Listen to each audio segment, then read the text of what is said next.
जंगल के उस छोर पर जहां पेड़ों की छांव धूप से लड़ती रहती थी, वहीं एक हिरण का नन्हा बच्चा अपनी मां के साथ रहता था। उसका नाम था चिंकू। वह नटखट था, फुदकता रहता, फूलों की खुशबू सूंघता और तितलियों के पीछे भागता। एक दिन चिंकू अपनी मां से कुछ ही दूर पर खेल रहा था कि तभी आसमान में गरजती आंधी आ गई। पेड़ झूमने लगे, पत्ते उड़ने लगे और चिंकू डर के मारे इधर उधर भागने लगा। भागते भागते वह एक पगडंडी पर आ गया जो जंगल से गांव की तरफ जाती थी। तेज बारिश में कीचड़ भरी राह पर फिसलते हुए चिंकू बहुत दूर निकल आया। जब बारिश थमी तो चारों ओर अजनबी खेत, कच्चे घर और बकरियों की मिमियाहट थी। चिंकू घबरा गया। न माँ, न जंगल, न अपनी महकती घास। गांव के किनारे एक बाड़े में गौरी नाम की एक बूढ़ी मगर सुंदर गाय रहती थी। उसका रंग सफेद था, आंखों में शांति और स्वभाव में ममता।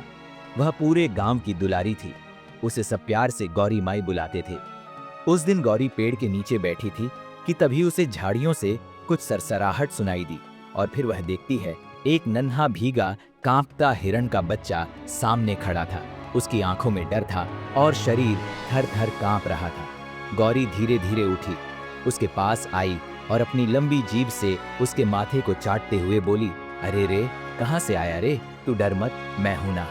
चिंकू ने पहले डरते हुए 2 कदम पीछे लिए, फिर गौरी की गर्म सांसों और मीठी आवाज से उसे थोड़ी राहत मिली। जब गौरी ने पास ही रखी अपनी बाल्टी से थोड़ा दूध गिराया तो चिंकू की भूख जाग उठी। वह धीरे धीरे दूध पीने लगा। गौरी ने उसी दिन तय कर लिया, जब तक इसका परिवार ना मिले, यह मेरा मेरा बच्चा है। अब गांव में अजीब नजारा था। एक गाय और उसका हिरण बच्चा। बच्चे मैदान में दौड़ते और चिंकू उनके पीछे भागता। कभी वह बैलों से टकरा जाता, कभी मुर्गियों के पीछे दौड़ता और कभी किसी किसान की पगड़ी खींच लेता। लोग पहले हैरान हुए, फिर हंसने लगे। गौरी उसे अपने खुरों से नहलाती, अपनी पीठ से मच्छर भगाती और रोज अपने दूध से उसे पेट भर आती। चिंकू ने भी गांव को अपनाना शुरू कर दिया। अब वो गौरी के साथ सुबह सुबह मंदिर की घंटियां सुनने जाता, फिर खेतों में भागता और शाम को बाड़े में लौट आता। लेकिन एक दिन गांव में शेर के आने की खबर फैल गई। जंगल से भटके कुछ जानवरों को शेर ने मार दिया था। गांव वाले डर गए। उन्होंने फैसला लिया कि जानवरों को रात में बाड़ों में बंद रखा जाएगा। उसी रात बारिश फिर से आई, लेकिन इस बार गौरी बाड़े में बंद थी और चिंकू गलती से बाहर रह गया। वह बुरी तरह डर गया और भागने लगा। तभी एक झाड़ी में चमकती आंखें दिखाई दी। शेर चिंकू की सांसें तेज हो गई। गौरी को जैसे ही पता चला कि चिंकू बाहर है, उसने जोर से रंभाना शुरू किया। उसकी आवाज गांव भर में गूंज उठी।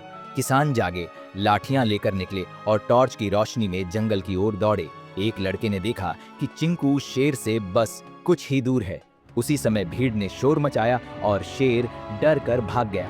गौरी की आंखों में आंसू थे। चिंकू भागता हुआ उसके पास आया और उससे लिपट गया। उस दिन के बाद गांव वालों ने चिंकू के लिए एक छोटी झोपड़ी बना दी गौरी के बगल में। और सबसे खास बात, गांव के स्कूल में बच्चों को अब एक नई कहानी पढ़ाई जाती थी। गाय सिर्फ दूध नहीं देती, कभी कभी ममता से जंगल का बच्चा भी पाल लेती। दोस्तों, अगर आपको यह कहानी पसंद आई हो तो हमारे YouTube चैनल को सब्सक्राइब करना ना भूलें। धन्यवाद।